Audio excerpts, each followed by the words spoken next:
message natin ngayon ay 3 steps to be a joyful lover. Ay, ba't nandyan? 3 steps to be a joyful lover. Ayan. Ito yung portrait of Jesus kind of love. Ayan. Sabi nga sa 1 Corinthians 13:5-8, Tagalog yung mga verse natin. Ayan. Ang pag-ibig ay hindi bastos ang pag-uugali. Hindi makasarili, hindi magagalitin o mapagtanim ng sama ng loob sa kapwa. Hindi natutuwa sa kasamaan, kundi nagagalak sa katotohanan. Matyaga, laging nagtitiwala, laging may pag-asa at tinitiis ang lahat. Sunod na verse, may katapusan ang pagpapahayag ng mensahe ng Diyos at ang pagsasalita sa ibang wika na hindi natutunan. Ganon din ang pagpapahayag ng kaalaman tungkol sa Diyos. Ngunit ang pag-ibig ay walang hanggan. Yan. So ngayon, saan ba nagsimula? When do love starts? Saan ba nagsimula talaga yung pag-ibig? Di ba? Sabi nga daw, God's love did not begin at the cross, kundi it began in eternity before the world was established. Bago pa malika ang mundo, bago pa nagsimula yung orasan natin, o bago pa nagkaroon ng mga sangkatauhan, ay meron na talagang pag-ibig. Di ba? Dito natin makikita yan sa mga verses na to. Genesis 1:1, John 1:1, 1 John 4:8, John 17:24. Makikita nyo dyan, paki-next pa. Yan, dyan mo nyo makikita yan, yung tugma-tugma, tingnan nyo, nang pasimula, nilikha ng Diyos ang langit at ang lupa. Kasunod ng pasimula, naroon na ang tinatawag na salita, at ang salita ay kasama ng Diyos, at ang salita ay Diyos. Ang sino mang hindi umiibig sa kanyang kapwa, ay hindi kumikilala sa Diyos dahil ang Diyos ay pag-ibig.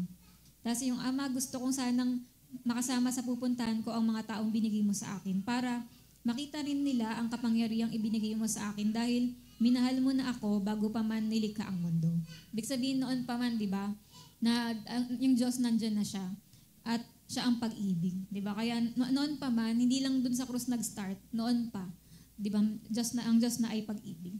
Kasi sabi nga, God foresaw what His Son was to suffer. Alam niyo ba, alam na rin ng Diyos na alam niyo na magsasuffer nga si Jesus, di ba? Na mamamatay siya sa krus para sa atin.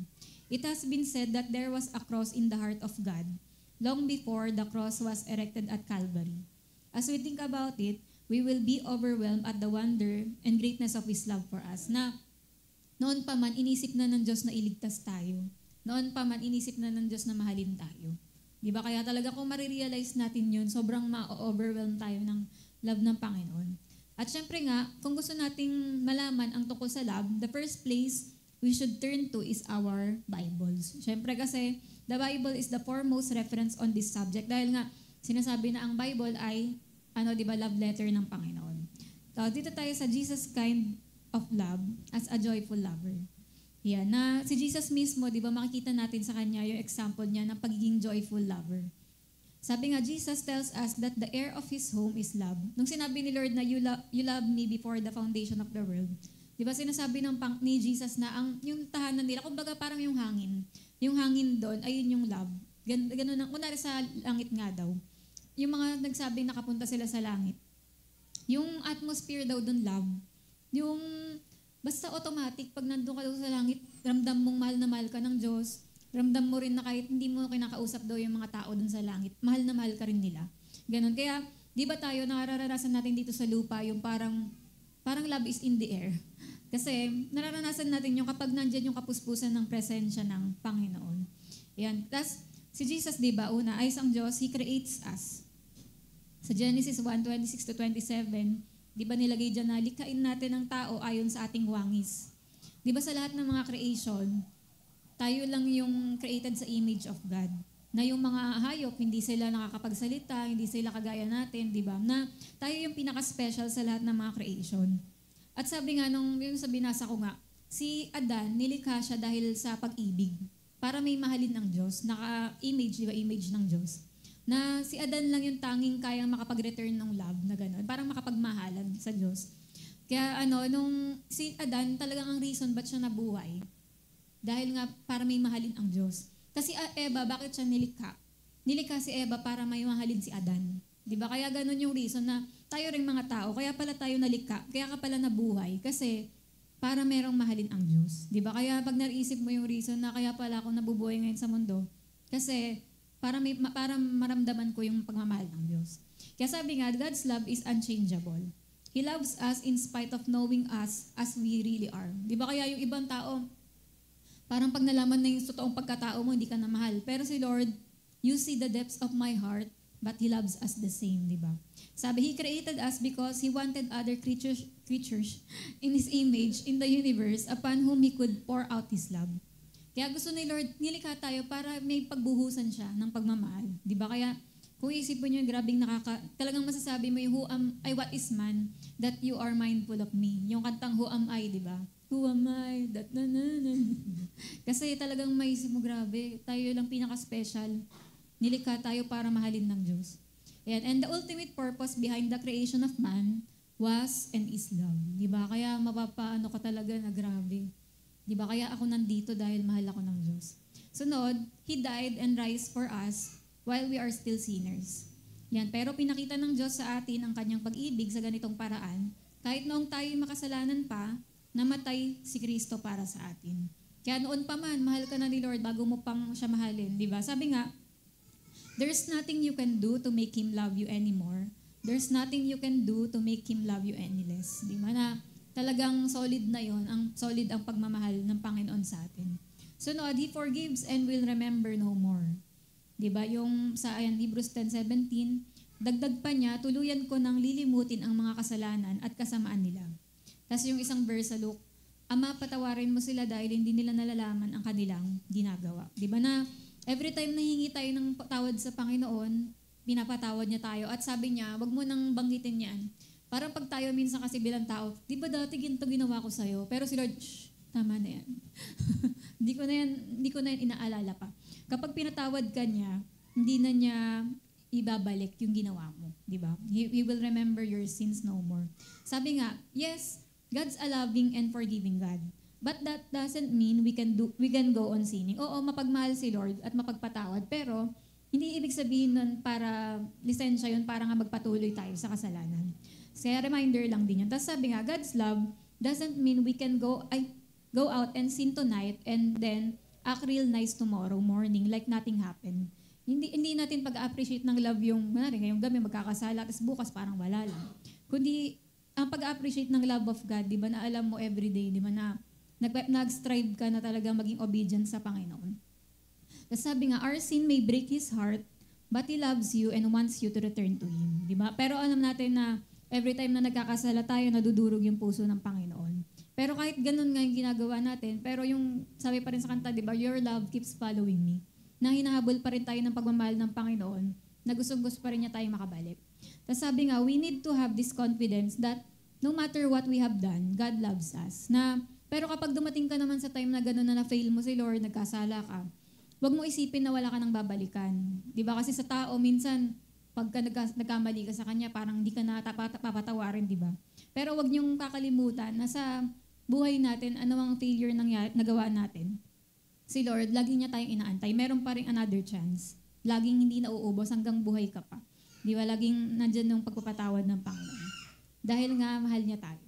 Yan, sunod, He loves us sacrificially. Sa John 3:16 nga, di ba? Na ibinigay niya ang buhay niya para magkaroon tayo ng buhay na walang hanggan. Na sabi nga daw, di ba, alam mo nyo naman talaga pag nagmahal ka, may pagsasakripisyo, kagaya pa lang sa nanay. Dahil nga mahal niya yung anak niya, grabe yung pagsasakripisyo ng kahit na wala na siyang kainin, basta makakain lang yung anak, kahit mapuyat siya, yung kantang anak, di ba, nung isilang ka, di ba, puyat na puyat ang nanay. Di ba, parang grabe talaga yung pagmamahal ng mga magulang lalo pag baby pa lang. Kaya sabi nga dito, real love means you can't ever seem to give enough. Alam mo yun, pag mahal mo yung isang tao, yung parang feeling mo, sa dami ng kahit anong ibigay mo, parang feeling mo kulang pa rin. Pag mahal mo yung tao, parang hindi mo masasabi na, hanggang dyan na lang, tama na yung pagbibigay ko sa'yo. Pero kapag mahal mo yan, hindi mo na iniisip yung kung ilang beses mo nabigyan, kung gaano karami ng time na nabigyan mo siya. Kasi ang real love, gusto mo magbigay sa Kanya. It's not about getting, it's about unselfishly giving. Kaya gano'n din sa sacrifice, di ba yung nanay mo, wala ka naman binibigay minsan, ay madalas nga wala eh. Pero grabe siya magmahal sa'yo.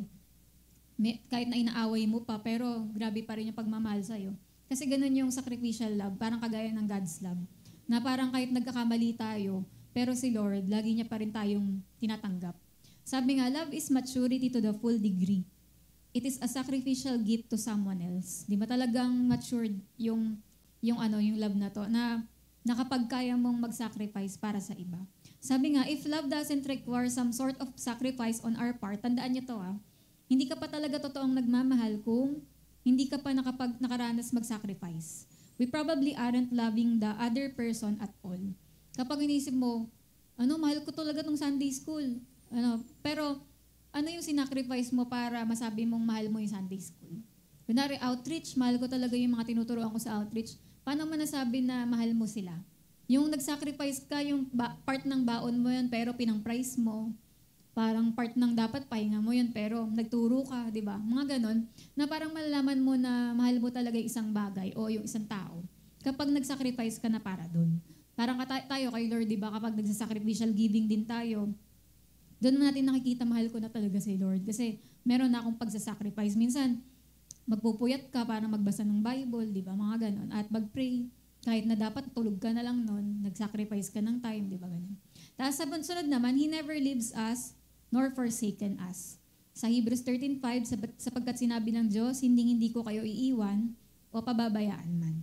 Di ba na, ito nga, di ba na, yung sa mundo natin ngayon na ang daming nang iiwan, yung sabi, I love you forever daw, pero may nangyari lang, biglang idiwan ka na, di ba?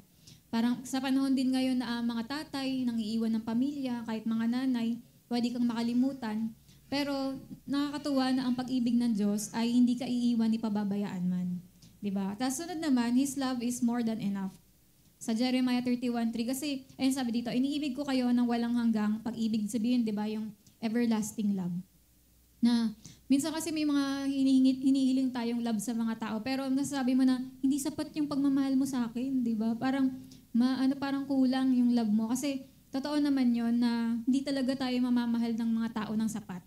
Diyos lang talaga makakapagbigay ng sapat na pagmamahal. Doon ka lang makakontento kapag naranasan mo na yung love ni Lord. Sabi nga dyan, understand that as well as being omnipotent, si Lord omnipotent, omniscient, omnipresent, di ba yung all-powerful yan. The Father is also omnibenevolent. Ibig sabihin niya, it means He is unconditional and perfect in His love for you. Di ba? Ganun ang pag-ibig ng Diyos. Unconditional, yung wala kang kailangan gawin. Kunwari, ikaw, mamahalin kita kung ano ka, kung ililibre mo ako ng 1 linggo. Mamahalin kita kung susunduin mo ako araw-araw. Ganun, parang tayong tao, may kondisyon. Pero si Lord, walang kondisyon, basta automatic, mahal ka niya. Diba? At ganun yung perfect love ng Panginoon sa atin. Sabi rin dito, He loves us at all times with an infinite, overwhelming, merciful, gracious, passionate love. God's embrace of love doesn't change based upon our performance. Na ang pagmamahal ng Diyos, hindi dahil sa performance mo. Kung natuwa siya sa'yo ngayong araw, mahal ka niya. Kung hindi siya natuwa sa'yo bukas, hindi ka na niya mahal. Hindi siya ganun kagaya ng tao, di ba? Pero si Lord, mahal niya tayo, di ba? Ano man yung gawin natin. Sabi nga dito, do you ever wish someone understood, appreciated, respected, and love you for who you are? Parang, di ba lahat ng tao nagde-desire na sana makakilala ako ng taong mamahalin ako ng totoo. Di ba? Yung talagang tatanggapin ako bilang ako. Yung sabi sa kantang, mamahalin kita maging sino ka man, di ba? Kasi ngayon, ang daming kategory ng tao, ang daming standards. Pero parang nag-wish ka, sana may makilala akong mahal talaga ako. Di ba? Pero si Lord ganun siya. Kung makilala mo ang Panginoon, natagpuan mo na yung gantong pag-ibig. Sabi nga, this is because you were built for intimacy. Tayong mga tao, nilikha tayo para magmahal. Ganon. Kaya meron tayong desire na sana may magmahal sa akin. A close, deeply satisfying relationship that empowers, edifies, and encourages you to the core. Yan. Sabi nga rin, all human beings will ultimately disappoint us. Natandaan nyo yan, lahat talaga ng tao, i-disappoint ka kahit best friend mo, nanay mo na yan, pamilya mo, mga pinakamalalapit sa'yo. Diba? Parang yung mga taong ina-expect mo na hindi ka bibigoin sa pag-ibig sa kanila, pag-ibig nila sa'yo. Pero hindi, mag-ready ka na i-disappoint nila. Kasi mag-fail talaga sila sa pagmamahal. Why? Because they are also in need of unconditional love. Lahat tayo, kailangan kasi natin yung pag-ibig na yun ng Diyos. We should never expect from another person what that person is incapable of giving to us. Na hindi sapat talaga ang pag-ibig ng tao. Kaya wala talaga ibang pinaka makakapagkompleto sa atin kundi yung pagmamahal ng Diyos. Sa sunod, God's law and God's love. Sa Deuteronomy 7:9 sabi dyan, isipin ninyo na ang Panginoon na inyong Diyos ay iisang Diyos. Matapat siya at tinutupad niya ang kanyang kasunduan hanggang sa mga salinlahi ng mga nagmamahal sa Kanya at sumusunod sa Kanyang mga utos. Di ba yung parang sa Panginoon din, na nalalaman niya na mahal natin siya kapag sinusunod natin yung mga salita niya. Tapos siya rin, di ba, na mas lalo din na binubuhusan niya ng faithfulness, ng favor, yung mga tao rin na talagang sumusunod sa kalooban niya. Tapos sunod dito yung we love because He loves us first. Sa 1 John 4:19, di ba, umiibig tayo sa Diyos dahil siya ang unang umibig sa atin. Parang hindi tayo pwede magmalaki na, Lord, ba, ako unang nagmahal sa'yo. Buti nga na pinili kong maging Christian. Buti nga, nagpe-pray ako ngayon. Parang hindi tayo pwedeng magbalaki na gano'n. Na, Lord, grabe yung laki ng pagmamahal ko sa'yo. Kundi, di ba sabi dyan, kaya lang tayo nakakapagmahal sa Diyos dahil siya ang unang nagmahal sa atin. Kaya sabi nga, we are imperfect and love imperfectly.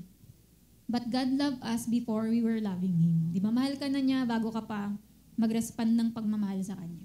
Sabi rin, God wants you to know that there is nothing you can do to make Him love you anymore today. And nothing you can do that will make Him love you any less. He just loves you. Yan. Sunod, God does not love us because we are valuable. We are valuable because He loves us. Hindi ka mahal ni Lord dahil mahalaga ka, kundi naging mahalaga ka kasi minahal ka niya. Di ba? Tapos sunod, sabi rin dito, yung mga magagandang quotes kasi ito ng love. Sabi, it is not difficult to obey when you know the character and love of the one to whom you are submitting. Di ba hindi mahirap sumunod sa isang tao, kunwari yung tao na yun, mahal ka niya. Hindi siya mahirap sundin kasi nga, alam mo na mahal ka niya, di ba? Kaya parang tayo din, kapag alam natin kung gaano tayo kamahal ng Diyos, hindi mahirap sa ating sumunod sa mga pinapagawa niya kasi alam mo, for good mo din yun. Sabi rin, the life which God has given us is a life of love. At yung buhay na to na binigay ni Lord sa atin, hindi lang tayo sinabi niya na mabuhay lang kayo. Kundi yung buhay na gusto ni Lord sa atin, yung mabuhay tayo ng may pagmamahal. So yan, introduction pa lang tayo. So dito tayo sa intro. Ayan. Introduction natin. Paki-next. Yan. Sabi nga, not all people are joyful in their life about love. Hindi lahat daw ng mga tao sa mundo, parang masaya sila pag tungkol na sa love. Kasi yun nga, di ba na yung nahihirapan sila yung iba na magmahal ng masaya. Pero ang will nga talaga ni Lord sa atin is good, pleasing, and perfect. At ang desire ni Lord sa atin, ang pinaka-will niya ay maging joyful lover tayo. So merong 3 steps para tayo ay maging joyful lover. Una, number 1, you must fall in love with Jesus. Yan, sa Mark 12:30, sabi dito, kaya mahalin mo ang Panginoon mong Diyos ng buong puso, ng buong kaluluwa, ng buong pag-iisip, at ng buong lakas. Yan na, syempre, di ba, unang-una, para talaga tayong maging masayang makapagmahal, maging joyful lover, dapat ma-inlove muna tayo kay Jesus. Pero paano ba natin malalaman na na-inlove na tayo kay Lord? Pero mamaya may mga subpoints yan. Sabi rin sa isang quote na to, God longs for you to be that consumed with Him. He desires to be your first love. Gustong-gusto ni Lord na maging yung mag-burn yung love natin sa Kanya. Gustong-gusto ni Lord ng closeness mula sa ating mga tao. Kasi di ba, sa lahat nga ng creation sa mundo, tayong tao lang yung pwedeng makipagmahalan sa Kanya. Yung aso ba, pwedeng makipagmahalan sa Diyos? Hindi, di ba? Kasi hindi naman, walang kakayahan yung mga hayop na makipag-ugnayan sa Diyos. Tayo lang. Kaya talagang tayo yung kinreate na maging intimate sa Panginoon. Tapos sabi rin sa isang quote pa, to love Him is our supreme occupation. The more we love Him, the more we spend time with Him. Di ba na, ito talaga yung supreme na occupation ng bawat tao, yung mahalin ng Panginoon. Di ba? Tapos, ito yung mga paano mo malalaman na na-fall in love ka na kay Jesus? Letter A, you keep His commandments. Sa John 14:15, sabi dyan, kung mahal niyo ako, susundin niyo ang aking mga utos. Parang naalala ko, ito yung unang memory verse na nakabisado ko nung bata ako. Yun na, if you love me, you will obey what I command. Yun na, di ba kung mahal nga natin si Jesus, ang Diyos, di ba sabi nga dyan, susundin natin ang mga inuutos niya. At sabi rin dito sa quote na to, listening is one of the purest acts of love. Tuwing nakikinig tayo kay Lord, di ba? Pag kunwari, pinapakinggan ka na isang tao, may mga babae nga na nai-inlove sa lalaking nakikinig sa kanya, di ba? Yung parang kinig na kinig, ganun. Tayo rin, yung mga nagiging best friend natin, sila rin yung mga taong kinig na kinig sa atin, di ba? At ganun din tayo sa Panginoon. Tuwing nakikinig tayo sa mga salita niya, sa mga inuutos niya, pagpapakita yun na talagang mahal natin yung Panginoon. Yan, sa pagkikip ng commandments ni Lord. So sabi nga, di ba sa quote na to, the more I fell in love with Jesus, the more I wanted to obey Him. At lalong pag na minamahal mo si Lord, mas lalong madali sa'yo sumunod sa Kanya. Tapos letter B, bind them about thy neck. Sa Proverbs 3, ikwintas sa iyong leeg at itanim sa isipan. Di ba na ano daw yung salita ng Diyos, dapat ikwintas. Pag nasa leg mo kasi, di ba, talagang malapit lang yan sa'yo. Lagi mong naaalala. Pag gaganon ka, nakikita mo yung kwintas mo. Itanim sa isipan. Di ba? Ibig sabihin yung salita ng Diyos, dapat sobrang lapit niya sa buhay mo na, kunwari, pag may kausap ka sa school, lumalabas na lang talaga ng kusa sa bibig mo yung salita ng Diyos. Kasi, ganun ka kalapit sa Word of God, sa utos ni Lord. Kapag may ginagawa yung kaibigan mo, uy, kunwari, ay mga ka-churchmate natin, di ba? Uy, sabi ba ni Lord yan? Di ba sabi sa Bible ganito? Yung mga ganun na laging nababanggit niya, nakalooban ba ni Lord to? Sabi ba sa Bible yan?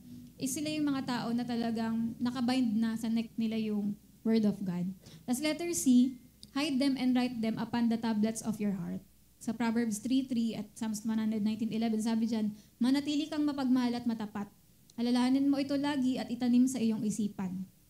Ang banal mong kautos ay, sa puso ko iingatan upang hindi magkasala laban sa'yo kailanman. Di ba na, yan, isulat pa sa iyong puso, di ba? Yung mga salita, yung itago mo sa puso mo para hindi mo malimutan kapag kailangan mo nang i-apply, di ba, yung Word of God. Kaya ganyan ba tayo na kahit saan tayo pumunta, naalala pa rin natin yung utos ni Lord? O pag nandun ka sa pasyalan, nalimutan mo na kung ano yung utos ni Lord. Di ba? Pero yun yung mga ganun na yung totoong in love kay Jesus, itinatago sa puso yung salita ng Diyos. Sabi nga rin dito, if we love God, His truth will be a part of our normal daily conversation. Di ba? Na laging bukang bibig mo yan. Di ba? Malalaman mo nga kung sino daw yung crush ng isang tao kapag yun ang laging bukang bibig niya. Kung sino yung mahal niya, yun ang laging bukang bibig niya. Ganon din tayo. Kapag mahal natin si Lord, bukang bibig din natin yung mga salita niya. Tapos letter D, sa James 1:22, wag lang kayong maging tagapakinig ng salita ng Diyos, kundi sundin nyo ang sinasabi nito. Dahil kung hindi, dinadayan nyo lang ang sarili nyo. Di ba? Ibig sabihin naman, yung narinig nating Word of God, i-apply naman natin sa ating buhay. Yan, yung napakinggan mo, hindi lang ganon, kundi i-apply mo rin. Sabi nga, when we walk in love, we walk in great faith. Di ba? Na talagang, alam mo, totoong matatag yung pananampalataya mo kapag na-apply mo siya. Nag-walk ka in love. Sasabi nga, remember, faith works by love. Faith will not work without love. Yan. Kaya yung pananampalataya natin, sayang lang kapag walang pag-ibig. Di ba? O hindi natin na-apply, ang talino natin sa Bible, pero ano tayo, parang hard tayo, masama tayo makitungo sa iba. Di ba? Yung love pa rin yung nagbibigay ng effect dun sa faith natin. Kaya sabi, how do we show our love to Him? Di ba? Yun nga yun, by hearing and obeying His word and by sharing it with others. Ito na yung letter E, na kung if you fall in love with Jesus, you are a lover of the Great Commission. Sabi nga sa Matthew 28:19-20, di ba, yung mag-disciple tayo, gawin nyo silang mga taga-sunod ko. Yan. At ibig sabihin, kung mahal din natin ang Panginoon, magkakaroon tayo ng care sa mga tao na wala pang pagkakilala sa Panginoon. Sabi nga dito, the Lord is looking for people who will love souls and minister to the poor. Naghahanap si Lord ng mga tao rin na magmamahal doon sa mga, kasi di ba, ayun ang heartbeat of God. Ang heartbeat of God, yung tibok ng puso niya, yung mga makaligtas yung mga tao, mga kaluluwa na pupuntang impyerno, di ba? Na makakilala sila sa Panginoon. Kaya sabi din dito, how can we save souls if we do not love them? Pero mahirap magpanalo talaga ng kaluluwa kung hindi natin sila mahal. For example, sa care group, kailangan mahalin natin yung mga papasok doon. Nang sa ganon, maniwala sila na talagang mahal sila ng Diyos. Ganon din, di ba, dito sa church, na kapag may papasok na bago, kailangan maramdaman nila yung pagmamahal ni Lord, kundi hindi sila maniniwalang mahal ako ng Diyos. Di ba? Sabi nga, it is impossible to save souls without loving them first. Di ba? Kaya, yun kaya talagang kailangan natin ipag-pray na, Lord, gawin niyo po akong mapagmahal, buhusan niyo po ako ng love. Sabi dito, more people are won by love than by hate. Di ba? Totoo naman na maraming mga tao ay talagang mas gusto nila, mas na-attract sila sa pagmamahal. And there will be no one in hell that he did not love with all his heart. Na alam niyo ba, lahat ng mga tao din sa impyerno ngayon, lahat yun minahal ni Lord with all his heart. Yung parang yung dun sa di ba, yung kay Mary Kay Baxter na habang nasa hell siya, iyak nang iyak si Jesus. Kasi mahal niya kasi yung every soul. Kaya kahit nandun na sa hell, talagang iyak pa rin siya ng iyak na doon napunta yung mga tao. Yan. Kaya gano'n yung parang ayan yung kapag pinag-pray mo na Lord, magkaroon ako ng heartbeat of God. Meaning, sinasabi mo na magkaroon ako ng care sa mga unbelievers, sa mga lost na mga people. Sabi nga, since our Lord has gone to the cross for them, can we love them any less? Kung si Jesus namatay sa krus, ganun yung sakripisyong ginawa niya para sa bawat isang tao. Mamahalin ba natin ng less kung ano yung parang kung ganun ka-great yung love ni Lord sa lahat ng bawat tao, dapat tayo rin, ganun din yung pagpapakita natin ng pagmamahal sa kanila. Kasi lahat talaga mahalaga. And pangalawa naman, yan, you must love your neighbor as yourself. Sabi nga sa Mark 12:31, mahalin mo ang iyong kapwa tulad ng pagmamahal mo sa iyong sarili.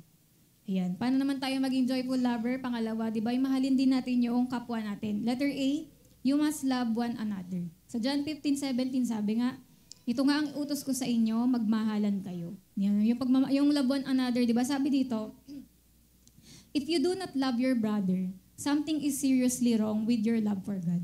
Kapag sinasabi lang natin na, mahal ko lang yung Diyos, pero ikaw, hindi kita mahal. Di ba? Ikaw yung katabi ko, hindi ko to gusto, hindi ko to mahal, hindi ko to kayang mahalin. Ganon. Sabi nga daw, ibig sabihin, may something wrong sa relationship mo kay Lord kapag mapili ka. For example, eto lang, sa 4 na to, 2 lang mahal ko dyan. Yung 2 ayoko dyan. Di ba? Ibig sabihin, may mali daw sa relationship natin kay Lord kapag hindi natin mahal yung mga kapwa natin. Kaya i-check mo yun na ba't ba ako ganito, di ba? Kaya hindi ibig sabihin, hindi mo na-appreciate yung love ng Panginoon sa'yo kung gano'n. Sabi rin, Jesus Himself issued the identifying mark for His disciples. Di ba? Paano daw malalaman na tayo ay alagad ng Panginoon? Our love for one another. Uy, nagmamahalan, mga Christian siguro yan. Di ba? Uy, grabe ang sweet naman nung nandun sa sangkin, yung pulutong na yun. Siguro yung mga Christian yan. Uy, mga praise the Lord siguro to. Kasi mga nagmamahalan sila, nagkakaisa sila. Di ba? Parang gano'n. Kasi ayun nga daw yung identifying mark ng mga Christian. Tapos sabi rin dito, there should be no more distinctive mark of the Christian than love. Ayun yung tatak dapat natin. Tatak Kristiyano ay mapagmahal yan. Sabi rin, God loves people. I needed to be better at loving people too. Di ba? Na kung si Lord mahal niya yung mga tao, goal natin dapat yan. Kasama yan sa goal natin sa buhay na maging mapagmahal din tayo sa iba. Tapos sabi rin, God has put love of the brethren in us that we may help and serve one another. Kaya talaga tayo nilagyan ni Lord ng love nang sa ganun mapaglingkuran natin yung bawat isa. Kasi kung hindi kita mahal, ba't kita, dito yung mga, diba, kunwari, communion, isa-serve. Yung offering bag, isa-serve. Yung ang daming mga isa-serve dito sa church, diba? Kung hindi natin mahal ang isa't isa, ikaw na. Uy, tamad mo, ganyan-ganyan. Puro ganunan tayo, walang maglilingkod, diba? Pero ayun talaga yung nilagay ni Lord sa atin na magmahalan tayo. Nang sa ganun, mag-serve one another din tayo. And this love should grow stronger in us as the days go on. At sabi rin, to love the brethren is to sacrifice oneself for all the brothers and sisters in order to serve and to perfect them. When it is needed, yung talaga maglilay down tayo ng buhay para sa bawat isa. Na ganun talaga yung pagmamahalan sa bawat isa, yung may sacrifice ka. Isipin nyo pa lang sa mga leading servant, di ba? Sa bawat mga light group na kung paanong nagsasakripisyo sila na parang gawa ng paraan yung luncheon fellowship, yung mga paano kayo ibibigyan ng prize, niregaluhan isa-isa. Ganon, yung ang daming mga sacrifices para maipakita lang sa inyo na mahal kayo yung kapag nag-aarte-arte kayo, i-comfort kayo, di ba? Kapag meron kayong mga pinagdadaanan, ipagpipray kayo, yung mga ganyan. Kasi ayun nga, na nagsasacrifice din sila. Kasi willing to sila mag-serve dahil nga sa pagmamahal din nila sa inyo, di ba? At sa pagsunod nila kay Lord. Kaya sabi dito, the life within all children of God is so rich that they can love every brother and sister. Such love is spontaneous in all who belong to God. Kaya pag ikaw, totoong anak ka ng Diyos, malalaman mo yan. Malalaman mo ngayon kung totoong anak ng Diyos, kung mahal mo yung katabi mo. Mahal mo ba yung nasa likod, nasa harap mo? Mahal mo ba lahat ng mga tao? Kahit pag nasa school ka, kahit ang sasama ng mga classmate mo, pero meron kang habag sa kanila. Hindi ka para mainis sa kanila na gano'n, kundi na-realize mo, grabe, Lord, sana pumaligtas mga classmate ko. Yung hindi, parang pag tumitingin ka sa mga tao, sa palengke, naisip mo, sino kaya mga ligtas dito? Di ba? Parang sino kaya ang mga tao dito na may relasyon na kay Lord? Yung parang lahat ng tao, parang kunwari pag nagpunta kang outreach, di mo naman kamag-anak yun. Pero bakit nararamdaman mo, binabalikan mo sila every Saturday kasi mahal mo na sila. Di ba? Na feeling mo, extension na sila ng pamilya mo. Kasi ganun ang mga totoong anak ng Diyos. Biniligan sila ni Lord ng pagmamahal na hindi nila maintindihan ba't mahal ko sila kahit di ko naman sila kapamilya o kadugo. Kasi yan yung pag-ibig ng Diyos. Big sabihin, totoo kang ligtas dahil natutunan mo magmahal. Kasi di ba lahat ng kumikilala sa Diyos ay nagmamahal dahil ang Diyos ay pag-ibig. Sabi nga dito, suppose there are 5 brothers, kunwari may 5 daw tayong kapatiran. Tapos sinabi mo nga lang daw yung 4 lang yung mahal mo. Ganon. Yung isa ayaw mo sa kanya. Pero sabi daw, hindi ka daw brother. Ibig sabihin, hindi ka rin sister. Ayan. Hindi ka brother at sister. Ayan. Ibig sabihin, hindi ka kapatiran kung namimili ka lang ng mamahalin mo. O lahat, yung 4 lilibre ko, pwera sa isa. Umuwi na yung isa dyan. Di ba ganon? Parang, hindi ka daw totoong brother at hindi ka rin totoong sister. Yan, kapag ka ganon daw tayo. Kasi, ang totoong naging pamilya na ng Diyos, wala kang pinipili. Lahat, pinapahalagahan mo. Lahat, kailangan. Di ba? Maramdaman yung pagmamahal ng Panginoon. It means loving a person simply because he is a brother. Mahal mo siya dahil, alam mo yun, kapatid mo siya kay Lord eh. Di ba yung sabi sa kanta, you're my brother, you're my sister, so take me by the hand. Di ba basta dahil na kay Jesus ka, ano masabi sa lyrics noon? Yung parang, dahil nga kapatid natin sila kay Lord, automatic mahal mo na sila. Ganon. Parang, kunwari, di ba yung mga, dito, yun yung mga naligtas dito sa atin, di ba? Yung pagpasok pa lang niya, bakit ganon niyakap ako? Bakit ganon? Parang grabe silang tuwa na dumating ako, ganon. Kaya, ayun nga, kasi ganon nga yung pagpaparanas natin ng pagmamahal ng Diyos. Dahil nga, kapatid kita kay Lord, automatic mahal kita. Di ba? Ganon yung totoong naligtas. Sabi rin dito, he who does not love his brother is proven not to be a brother and therefore not a child of God.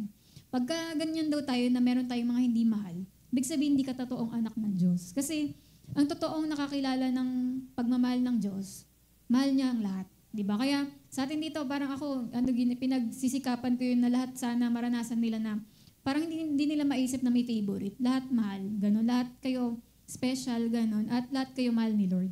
Kaya di ba yung ganyan? Kasi yun yung simbolo na ka na talaga. Totoo kang anak ng Diyos kung nagmamahal ka sa bawat tao. Sabi rin dito, whoever believes in God has love for the brethren. Kung naniniwala ka talaga sa Diyos, may pagmamahal ka sa kapwa. If love is not evident, pag hindi nakikita yung pagmamahal sa Kanya, that person is proven to be yet in debt and thus no different from unbelievers. Kapag hindi natin mahal yung mga kapwa natin, wala kang pinagkaiba dun sa mga tao na hindi kumikilala sa Diyos. Diba? Kasi ayun ang pinaka-trademark, diba, ng Kristiyano, yung pagmamahal niya. Tapos sabi rin dito, these brethren, give us the opportunity to realize our love toward God. Doon mo malalaman kung mahal mo yung Diyos kapag tinignan mo yung pagmamahal mo sa kapwa mo. Ba't ganun ako? Parang hindi ko nga mahal itong mga ibang tao na to, ibang grupo na to. Doon mo malalaman na hindi pa totoo yung love mo para sa Panginoon. Kasi, hindi mo pa nare-realize gaano ka minahal ng Diyos. Kasi di ba minahal ka nga ng Diyos kahit ang dami mong kamalian, hindi ka perfect. Parang gaya, kung na-realize mo yun, ganun ka rin magmamahal sa ibang tao. Kaya sabi nga, do not brag of your love of God. Parang ako, mahal ko si Lord. Hindi mo pagmamalaki yun. Kundi, malalaman mo talagang mahal mo si Lord kapag natutunan mo daw mahalin yung kapwa mo. Diba? Yun ang pinakapatunay na mahal mo talaga ang Diyos. Sabi nga, those who love the brethren shall alone have boldness in the day of judgment. For they have no fear. This is most marvelous indeed. Pagka humarap na daw tayo sa Panginoon, hindi ka daw matatakot kapag nagmahal ka. Yung buhay mo dito sa mundo, nagmahal ka sa mga tao. Pagharap mo daw kay Lord, hindi ka matatakot kasi yun yung pinaka-qualification. Yun lang naman yung pinaka-requirement ni Lord, di ba? Yung mahalin natin yung bawat isa. Kaya kapag humarap ka sa Kanya, kapag alam mo yung buhay mo, talagang binuhos mo para mahalin yung mga tao. Talagang ayun yung like magta-thumbs up si Lord sa'yo pag nakita ka niya. Kasi yun lang naman pinaka-pinapagawa niya. Sabi nga rin, if Jesus took your treatment of other believers, eto magre-reflect tayo. Yung pag tinignan daw ni Lord kung paano ka magtrato sa ibang tao, tingin mo, anong sasabihin ni Lord sa'yo? Di ba? Marang matutuwa ka ba o mahihiya kay Lord kapag nakita niya kung paano ka magtrato sa iba? Di ba? Kaya yung parang yung paano kasi natin itrato yung iba, ayun yung reflection ng relasyon natin sa Diyos. Di ba? Kung mahal natin siya, magiging ganun din tayo mapagmahal sa mga tao. Pero kapag hindi mo mahal si Lord, hindi mo rin mahal yung mga mahal niya. Sabi nga, our ability to love others is the only success that we will carry with us into eternity. Na, ayun ang magiging achievement natin pagdating ng langit na kung nagmahal tayo ng mga tao sa paligid natin o sa buong buhay natin, mga nakilala natin. Ayan, yan lang yung success na matatawag sa langit. Tapos letter B, forgive them and forget about it. Yan, tungkol naman sa pagpapatawad sa Luke, tsaka Isaiah, sabi dito, Ama, patawarin mo sila dahil hindi nila nalalaman ang kanilang ginagawa. Di ba yung sabi ni Jesus yan doon sa mga gumagawa, sa mga parang hindi siya, di ba? Hindi siya, walang pakialam sa pagka-Diyos niya, di ba? Sabi nga, ako mismo ang naglilinis ng mga kasalanan mo para sa aking karangalan at hindi ko na yon aalalahanin pa. Ayan. Eto, di ba, paano tayo magiging joyful lover din? Yung pagpapatawad natin sa ibang tao. Di ba? Paano? Kasi hindi mo mahadlangan yung pagmamahal mo sa tao kung hindi mo siya papatawarin, di ba? Sabi dito, you can't have real love if you are not going to operate in forgiveness. Hindi ka makakapagmahal ng totoo kapag hindi ka nagpatawad. Kasi love keeps giving the other person another chance. Totoong pagmamahal, bibigyan mo pa ng another chance. Sorry, patawarin mo ako, bigyan mo pa akong chance. Ganon. Kaya yun nga, na ang totoong pag-ibig ay nagpapatawad, di ba? At binibigyan pa rin, ganito yung sunod. Sabi nga, love keeps trusting them over and over again, expecting them to do the right thing the next time. Yung pag-ibig, magtitiwala ka ulit, paulit-ulit, at ina-expect mo sa susunod, tama na yung magagawa niya. Ganon. Sa sunod, love never fails. In other words, it never gives up on people. Di ba? Kaya sinabing love never fails kasi hindi yan tumitigil eh. Hindi nag-give up sa mga tao. Sabi nga, di ba, na si Lord, dahil God is love, He never gives up on us. Hindi rin siya nag-give up sa atin. Kaya tayo rin, di ba, na dapat maging ganun na hindi rin nag-give up sa ibang mga tao. Sabi nga, our love for one another is the truest testimony that we believe God loves us. Yan. Kaya ayan ang totoong patotoo na totoong naligtas ka, totoong mahal mo si Lord, totoong naniniwala ka sa Diyos kung kaya mo ring mahalin yung mga tao, ibang mga kapwa natin. Sabi nga, we are not to live our lives reacting to others. Kunwari, pag may nagawa silang mali sa atin, hindi sinabi ni Lord na mag-react tayo na mag-react, kundi but rather responding to His Spirit. Yan, if we are willing for God to heal our bitterness, kapag daw gusto mo na, di ba, yan nga, may inis ka sa tao, may ginawa siyang mali. Pero kapag pinag-pray mo daw na, Lord, alisin mo po yung bitterness ko, tulungan niyo po ako makapagpatawad, gagawin daw ni Lord yun. Nagagawa siya ng miracle sa puso mo na tatanggalin niya talaga yung inis na yun. Sabi nga, many times, He will do it through our prayers for them. Mawawala daw yung inis mo sa tao na yun kapag pinag-pray mo siya. Di ba kapag nagbe-bread breaking nga tayo, after nun, pagpe-pray natin yung bawat isa. Kasi habang nagre-release ka ng blessing dun sa tao, dun natatanggal yung bitterness mo. Kaya dapat, kung meron tayong mga taong kinaiinisan, pinagpipray natin sila. Na Lord, i-bless mo po sila. Nawa po, mas lalo siyang bumait. Gumanda po ugali niya. Nawa po, maging best friend na kami. Di ba? Yung parang ibine-bless mo siya nang sa ganon para mawala talaga yung galit mo sa kanya. Kasi doon yung magiging means ni Lord para makapag-forgive ka. Sabi nga, whatever the case, we must pray from hearts filled with love and compassion. Di ba na ganon yung di ba yung paraan para ma-heal tayo.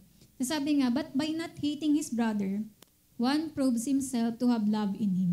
Totoong may pagmamahal ka kay Lord kung hindi mo kinakamuhian o wala kang mga inis-inis sa mga kapwa mo. Yan, kundi ang nararamdaman mo yung pagmamahal ng Diyos. Sabi rin dito, if one's heart intention is to get rid of a brother, yan yung tungkol sa alisin na natin tong tao na to kasi ang sama niyan sobrang sama na niyan. Tanggalin na natin yan sa barkada natin, ganun. Kasi, parang patalsikin na natin sa church yan, parang ganun. Sabi dyan, yung parang he knows nothing of brotherly love. Kapag ganun na lang kadali sa atin paalisin yung tao, ganun, ibig sabihin daw, hindi natin alam yung brotherly love. Tapos sabi niyan, brothers and sisters, if there is judgment without tears, then there is manifestly no knowledge of brotherly love. Kung yung yung binibigyan mo siya ng judgment pero walang iyak, yung hindi ka nasaktan na ganun nangyari sa kanya. Ibig sabihin, wala tayong pagmamahal. Pero di ba yung parang kahit na, yun sa nanay, pag pinapalo niya yung anak niya, nasasaktan din yung nanay dahil, di ba, ayaw niya na umiiyak anak niya Ayaw niya nasasaktan. Pero way niya yun para para talagang matuto yung anak niya. Tsaka mahal niya talaga kung dinidisiplina niya. Parang sa atin din, di ba, kung pinaparusahan natin o binibigyan ng judgment yung isang tao, pero may pag-iyak ka, yung nasasaktan ka kasi mahal mo siya. Pero kapag pinaparusahan mo lang siya, tas lumayas ka na dito, sama-sama mo, di ba? Yun yung talagang walang love, di ba? Walang pagmamahal yung ganun. Kundi Na-hurt tayo na ganun yung nangyari sa kanya. Na ayaw mong nagkakasala siya, ayaw mo na ganito lang yung ending niya, nasasaktan ka. Ayun yung totoong may love. Sabi nga, as brothers and sisters in Christ, we should treat one another with the same patience and love we have toward our own flesh and blood. As believers are all the family of God. Lahat tayo, di ba? Lahat ng naki Jesus, magpamilya na tayo, magkakapatid tayo sa Panginoon. Kaya naman, kung paano tayo pinagpasensya ng Diyos, minahal ng Diyos, ganun din ina-expect ni Lord na gawin natin sa iba. Sabi nga, love will soon erase emotional hurts as it stitches up the wounds and pours in the oil and wine. Diba na mahihil yan yung mga emotional hurts na yan ng pagmamahal talaga. Yan. Dahil sabi nga, love will overlook any wrong anyone has ever done to us. Love forgives. Yun, di ba yung love, nagbubura siya ng mga kasalanan. Di ba? Kasi yan nga, love forgives. Na inaano mo na yung mga napapatawad mo, nakakalimutan. Tapos letter C, you must love your enemies. Yan, sa Luke 6:27 sabi nga dyan, di ba? Mahalin ninyo ang inyong kaaway, maging mabuti kayo sa mga galit sa inyo. Yan, para maging joyful lover din tayo, kailangan natin mahalin yung mga kaaway. Di ba, paano ba masasabi na mahal mo yung kaaway? Paano mamahalin na yayakapin, ganun? Hindi ganun, kundi ang sinasabi ditong mahalin yung kaaway.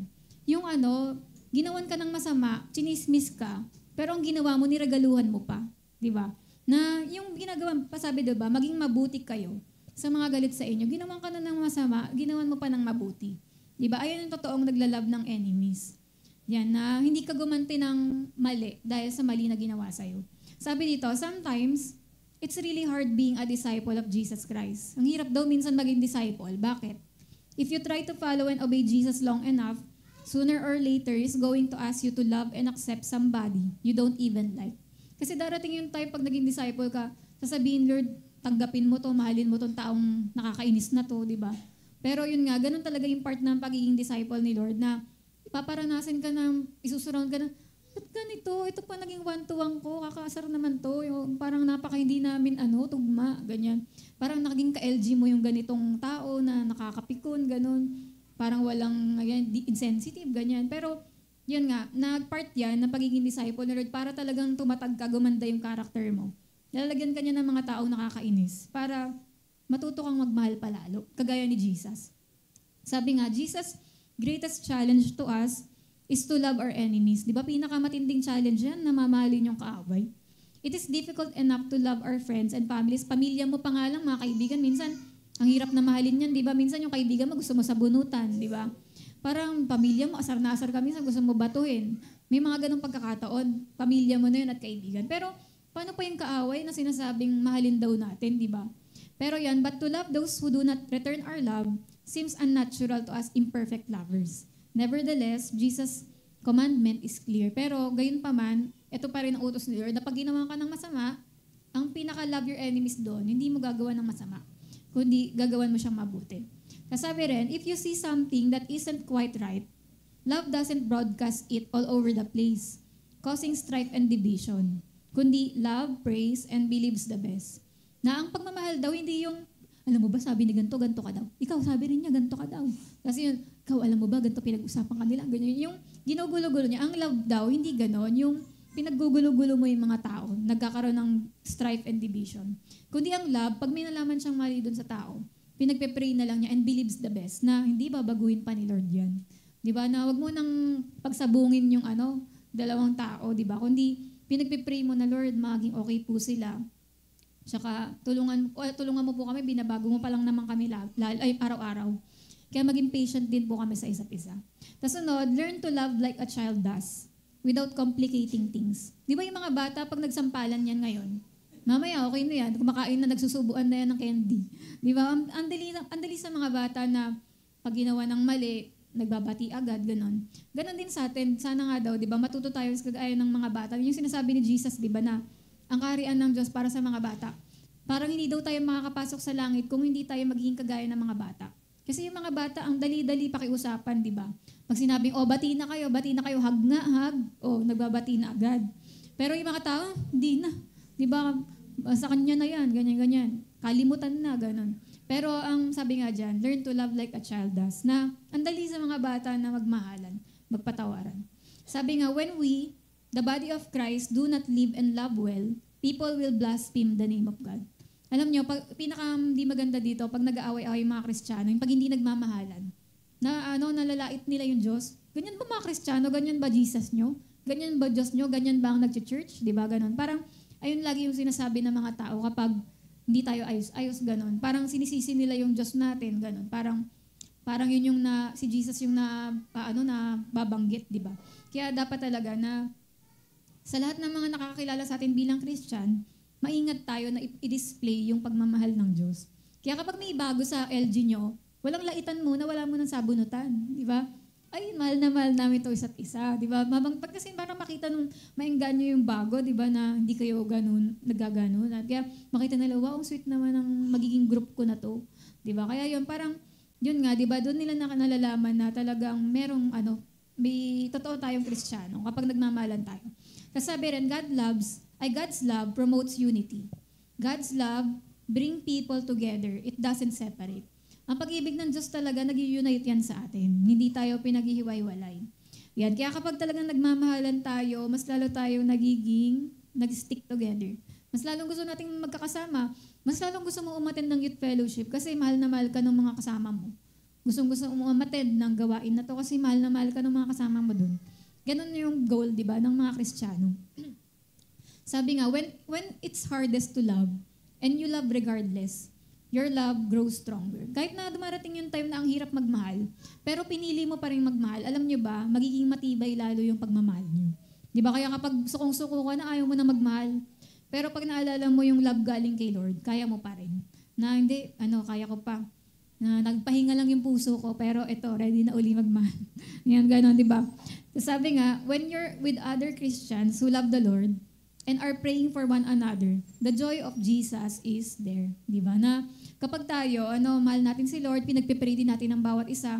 Alam niyo ba kapag nagpe-prayer partner tayo, nililayans natin yung mga kapatid natin, tuwang-tuwa ang Panginoon doon. Di ba? Yung joy ni Jesus nandun. Kasi yan ang gusto niya, yung nagkakaisa tayo, nagmamahalan, may care for each other. Sabi rin, love is almost always undeserved by the person who receives it. Sa totoo lang talaga yung love, minsan hindi naman laging deserve ng tao. Pero hindi ba, bibigay mo pa rin yung love na yon. Pero sabi ni Jesus, di ba, for if you love those who love you, kung mahal mo lang yung mahal mo, anong reward mo? Kahit naman yung unbeliever, mahal din nila yung mga mahal sila. Pero pag tayo, mahal natin yung hindi tayo mahal. Kagaya sa outreach, di mo kapamilya, yung mga bagong attend, may pagmamahal ka na agad sa kanila na gusto mo sila makakilala kay Lord. Kasi nga, ayun, yun yung mga may reward. Kasi ganun yung pag-ibig ng Diyos. Na sa mga classmate mo, sa care group, di ba? Uy, wala akong pake dyan, di ko naman invite yan eh. Di ba gano'n? Kahit na sino pa sila, di ba? Dahil alam mong mahal ng Diyos lahat ng tao. May pake ka kapag dumating tong in-invite ni ganyan, di ba? Tapos, pangatlo naman, para maging joyful lover tayo, ito yung pangatlo. You must be filled with God's love. Yan. Sabi sa 1 Corinthians 13:2, kung may kakayahan man akong maghayag ng mensahe ng Diyos at may pangunawa sa lahat ng lihim na katotohanan, at lahat ng kaalaman, matalino ka man sa Bible, nakakapagtangs ka, iba't iba language, alam mo, yung may faith ka that can move the mountains. Ngunit wala naman akong pag-ibig, wala akong kabuluhan. Di ba? Totoo naman di ba? Yung sabi nga yung sa quote na yun na, until they know how much you care, gano'n. Basta gano'n, yung parang, di ba sabi, yung parang wala silang pake kung yung ganyan-ganyan, tas parang until they know how much you care. Yung parang ngayon nga na ang mga tao magkakaroon lang sila ng pake kapag nakita na nila, 'di ba, kung gaano kang nagmamahal. Kaya unang-una, syempre para talagang ma-feel din tayo ng love. Ayun nga, sa quote pala muna dito. Kasi para maging joyful lover tayo, syempre kailangan natin ma-feel talaga ng love ni Lord. Sabi dito, you can accomplish much, but without love, it is useless in this life and in the life to come. Di ba yung sinasabi doon na wala akong kabuluhan kapag wala kang love? Kasi pwede dito sa mundo, marami tayong ma-accomplish, pero kung wala kang pag-ibig, it is useless, di ba? Ngayon, dito, at saka sa eternity, di ba, walang pakinabang. Yung mga nagawa natin ng walang love, di ba sa langit nga daw kapag judgment day na? Kanari, titingnan natin mga ginawa ni Gabing paglilingkod kay Lord. Ayan, di ba padadaanin yun sa apoy? Kung maging makinang, ibig sabihin, talagang ginawa ng may pagmamahal. Pero kapag nasunog lang, ginawa yun ng walang pagmamahal. Kunwari, okay Gabi, nag-outreach ka, pero pikon ka ng Sabado na to, nasunog. Di ba? Inis na inis ka nung bumili kang tinapay, tsaka nagturo, ganun. Tapos eto, okay to, na ito talagang nagtamburin ka ng buong puso. Ayan. Nagningning, ganun. Pero ito, nagkapikunan kayo ni Juliet dito.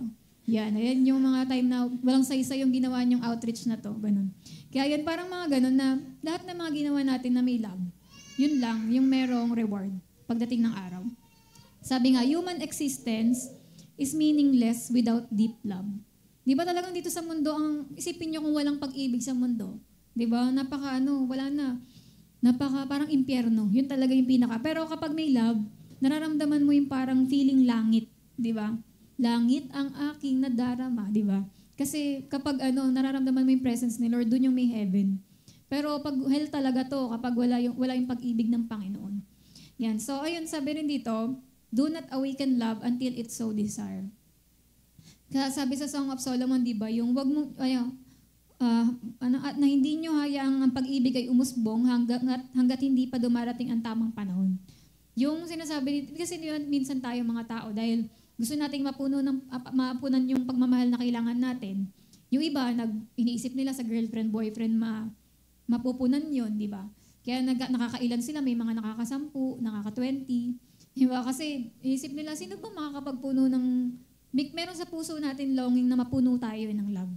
Pero yun, di ba, na unang-una, ang kailangan mo nang gawin para ma-feel ka ng love ni Lord, unahin mo muna na ma-in-love sa Kanya. Di ba? Kasi hindi yun yung solusyon. Napangalawa na lang yun yung mga tao. Pero una, kailangan natin ng may relasyon, may pag-ibig tayo, love relationship sa Panginoon.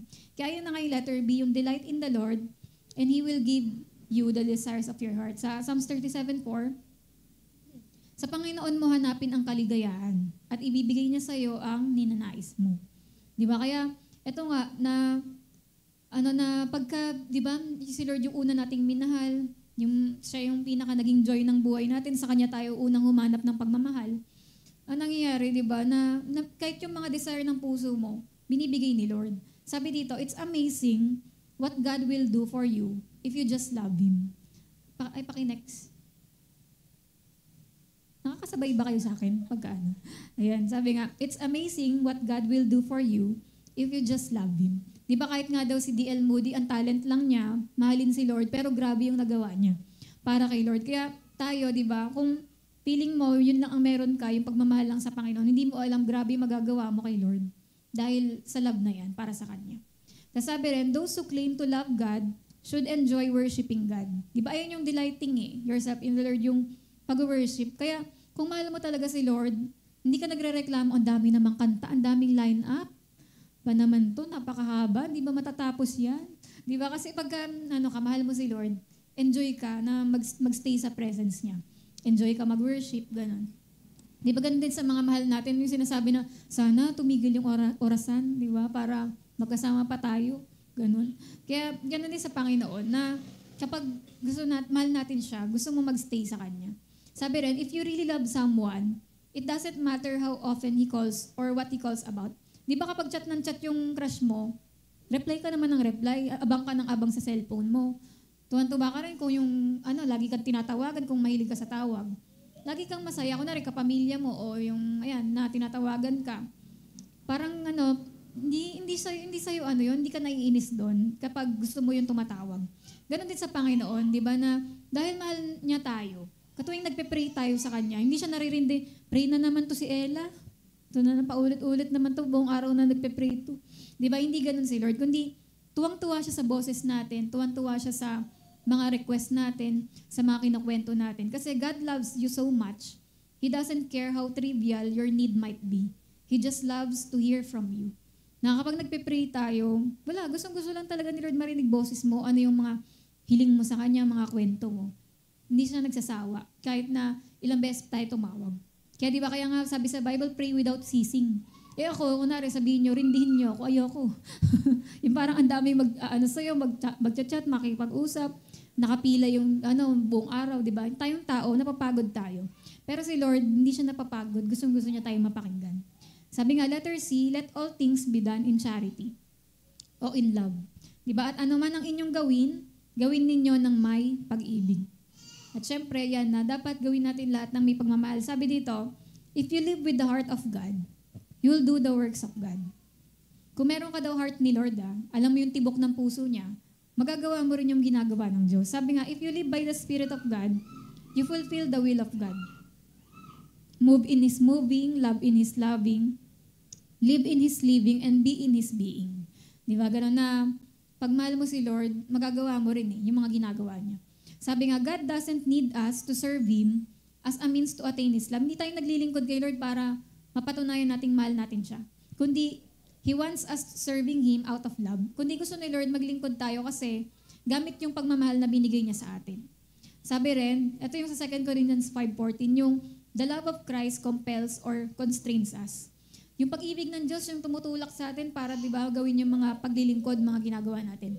Kaya, di ba, sabi nga, do everything in love, nang may pagmamahal sa Panginoon. Kasi, ayun nga, yung pagmamahal ng Diyos sa atin, ayun lang din yung motivation natin para maglingkod sa Kanya.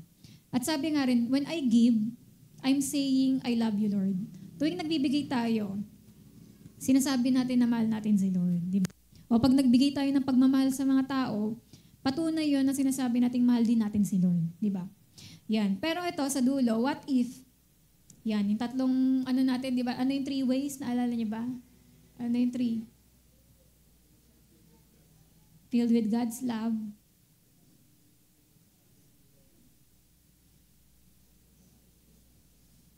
Yan. Oh, nakapag-review na kayo? Ayan. Sa una, di ba? What if hindi natin gawin yung number 1 na yun? What if man does not love the Lord? Paano kung hindi natin mahalin si Lord? Sabi sa 1 Corinthians 16:22, parusahan nawa ng Diyos ang sino mang hindi nagmamahal sa Kanya. Panginoon, bumalik na po kayo. Di ba? Ibig sabihin, merong judgment para sa mga hindi, ito nga syempre, yung mga ayaw sa Diyos talaga. Di ba? Alam natin dun sila napupunta sa impyerno, kaya judgment talaga. Pero yon sa lahat na nagmamahal kay Lord, may reward sa kanyang heaven, di ba? Na yun yung yung no eye has seen, no ear has heard, di ba? What God has in store for them that love Him. Kaya kung mahal mo si Lord, alam mo ba, may langit na nag-aantay para sa iyo. Sunod naman, what if man hates his brother? Ayaw nating patawarin yung mga tao, ayaw natin sa kanila. Yan, di natin sila mahalin. Anong sabi ng 1 John 3:15? Ang sino mang napopuot sa kanyang kapatid ay isang mamamatay tao. At alam nyo na walang mamamatay tao ang may buhay na walang hanggan. Ibig sabihin yung hindi ka man daw killer, pero sa puso mo, kung hate mo yung tao na to, para ka na ring murderer. Kaya yun sinasabi niya na kapag, wala namang murderer na makakapasok sa langit. Kaya yun sinasabi na kung hindi natin matutunang mahalin yung mga kapwa natin, hindi talaga tayo pang langit, hindi talaga tayo totoong naligtas. At pangatlo, what if man does not have love? Kung hindi tayo ma-filled ng love, sabi sa 1 Corinthians 13:2, kung may kakayahan man akong maghayag ng mensahe ng Diyos at may pangunawa sa lahat ng lihim na katotohanan at lahat ng kaalaman at kung mailipat ko man ang mga bundok sa laki ng aking pananampalataya, ngunit wala naman akong pag-ibig, ano daw? Wala akong kabuluhan. You are nothing kung wala kang love. Kasi wala, di ba? Ang lungkot mo dahil wala kang love. Yan. Pero kung na kay Jesus ka na kay Lord ka na, tanggap mo yung love ni Lord, di ba? Eto na, pwede ka na maging joyful lover. Kaya sabi sa conclusion natin, we conclude that if any man wants to be a joyful lover, una, he must first be in love with Jesus. Dapat una, in love tayo kay Lord. Second, express His love to others. Minamahal din natin yung kapwa natin. Then, the Lord will give you the desires of your heart so that we can be a joyful lover. Di ba? Kaya, talaga ngayon ang sikreto para talagang mahalin natin yung iba. Sabi ay yung mga makaya nating maging mapagmahal dito sa mundo. Sabi nga sa Jude 20:21, prayer builds our faith, keeping us in the love of God. Na ito rin yung pagpe-pray natin. Kapag pray tayo ng pray, nilalagay tayo nito sa pag-ibig ng Diyos. Di ba, sino sa inyo nung nag-pray kayo, naranasan nyo yung love ni Lord? Sa ilang mga prayer meeting na nung nakaluhod tayo, biglang dinalaw ka, di ba? Hinawakan ka ng presensya ng Diyos. Naramdaman mo yung love ni Lord na hindi mo maintindihan. Di ba? Kaya, ayun nga di ba? Ang pag-ibig, ang prayer kasi, nilalapit tayo at kinikip tayo para hindi tayo malayo sa pagmamahal ng Diyos. Yan, kaya prayer napaka-importante para manatili tayo sa love of God. At yun din, ano rin ipagpipray natin ngayon, di ba? Pray that He will give you more love in your heart for Him and for others. Na, totoo, hindi natin talaga kaya bilang tao. Hindi sapat yung kakayanan nating magmahal. Di ba? Nag-fail tayo. Pero yung Holy Spirit, siya yung nagbibigay ng spirit of love sa atin. Para nang sa ganoon, makaya na natin mahalin yung mga tao, yung mga kahit mga enemies natin, at makayanan din nating mahalin si Lord. Diba? Kaya ipag-pray mo na, Lord, ipuspusin niyo po ako ng love anointing. Ganyan. Tapos sabi nga, if only our love remains, shouldn't we try to make larger deposits of it wherever we can? Sabi daw, kung sa langit pala, love lang yung importante, nabit-bit natin. Eh di dapat, sa lahat pala ng pupuntahan mo, mag-ipon ka na ng love. Di ba? Kung meron ditong banga sa outreach na to na kailangan punuan ng love, mag-ipon ka ng love doon, mahalin mo yung mga tao doon. Sa isa school, kung meron kang pagkakataon na mag-show ng love, mag-deposit ka ng love doon, di ba? Kasi pagdating pala natin sa langit, ayun pala yung pinaka, di ba? Pinaka may reward at may sense, di ba, sa langit. Kaya sabi nga, kagaya ng sabi sa kanta, we are made to love and be loved. Na bawat isa sa atin, talagang nilikha tayong magmahal at mahalin. Kaya yun ngayon naman, habang sa pag-pray natin, pag nag-worship tayo, gusto ko wag kayong maging lutang. Na kunwari, kahit pagod kayo ngayon, wag kayong maging lutang. Yung mga kakantay nating worship songs, habang habang nakapikit kayo o nakastay kayo o tinitignan nyo yung lyrics, magkaroon kayo ng spiritual na video. Yung personal na video nyo sa sarili nyo na habang piniplay yung mga kanta na love, yung kung gaano tayo kamahal ni Lord, yung mag-play sa isip mo yung mga pagmamahal na pinakita ng Panginoon sa buhay mo. Kasi doon doon uli babalik yung love mo sa Panginoon tsaka sa mga tao. Kapag bumalik yung isip mo na alala mo yung mga pagmamahal na ginawa ng Panginoon sa'yo. Kaya yun yung mga song muna natin na pagpapaalala sa atin na mahal tayo ni Lord. Kasi pag naalala mo yun, mababalik ulit. Yung hindi ka na mahihirapan kantayin yung I love you Lord, yung mga I love you song para kay Lord. Kailangan tayo muna yung unang ma-remind na talagang minahal, we love Him kasi nga, He first loved us. Kaya ngayon, wag sana kayo maging lutang. Kailangan talaga focus yung isip natin sa